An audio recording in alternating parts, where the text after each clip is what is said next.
வாழ்கிறார்கள், இங்கிலாந்திலே இந்துக்கள் வாழ்கிறார்கள், ஐரோப்பிய நாடுகளிலே இந்துக்கள் வாழ்கிறார்கள், அராபிய நாடுகளில் கூட இந்துக்கள் வாழ்கிறார்கள். ஆனால் அவர்கள் பெரும்பாலும் இந்தியாவிலிருந்து புலம்பெயர்ந்தவர்கள் தான். பெரும்பாலும் அல்ல, 100 விழுக்காடு இந்தியாவிலிருந்து புலம்பெயர்ந்த இந்துக்கள் தான் பிற நாடுகளில் வாழ்கிறார்கள். ஆனால் இந்தியாவிலே இருக்கிற இஸ்லாமியர்கள் அராபிய நாடுகளில் இருந்து புலம்பெயர்ந்தவர்கள் அல்ல.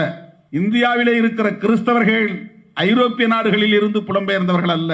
உலக நாடுகள் முழுவதும் அப்படி இஸ்லாமியர்களும் இருக்கிறார்கள், கிறிஸ்தவர்களும் இருக்கிறார்கள். அந்தந்த மண்ணின் பூர்வீக குடிகள், அந்தந்த மண்ணை சார்ந்த குடிமக்கள், அவர்கள் இஸ்லாத்தை ஏற்றுக்கொள்ளக்கூடிய நிலை இருக்கிறது, கிறிஸ்தவத்தை ஏற்றுக்கொள்ளக்கூடிய நிலை இருக்கிறது.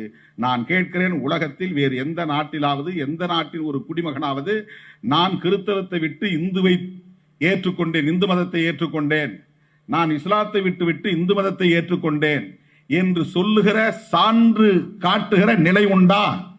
ஒரே ஒரு ஆள்.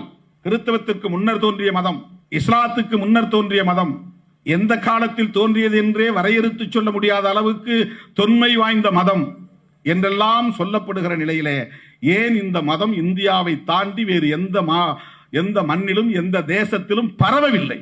2000 ஆண்டுகளுக்கு முன்னர் தோன்றிய கிறிஸ்தவத்தை உலக நாடுகளில் 200க்கும் மேற்பட்ட நாடுகளில் அதை உள்வாங்கி இருக்கிறார்களே, ஏற்றுக்கொண்டிருக்கிறார்களே, பரவி இருக்கிறதே.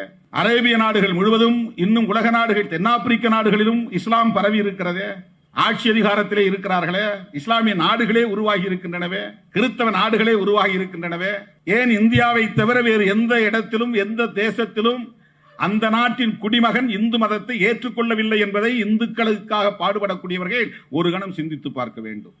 உங்களுடைய நல்லதுக்காக நான் சொல்லுகிறேன். நம்முடைய மதம் ஏன் இதுவரையில் வேறு எந்த நாட்டிலும் எந்த நாட்டு குடிமக்களாலும் ஏற்றுக்கொள்ளப்படவில்லை, அது ஏன் பிற தேசங்களில் பரவவில்லை என்று என்றைக்காவது ஒரு நாள் நீங்கள் சிந்தித்து பார்த்ததுண்டா? ஒரே காரணம்தான், இந்த ஒரு மதம் தான் சமத்துவத்துக்கு எதிராக இருக்கிற மதம். உலகத்தில் வேறு எந்த மதமும் சமத்துவத்தை மறுக்கவில்லை. மானுட சமத்துவத்திற்கு எதிரான மதம், பிறப்பின் அடிப்படையிலே உயர்வு தாழ்வை போதித்து அதை நிலைப்படுத்தி இருக்கிற ஒரு கோட்பாடு, என்றும் அழியாதது, எக்காலத்திலும் மாறாதது என்கிற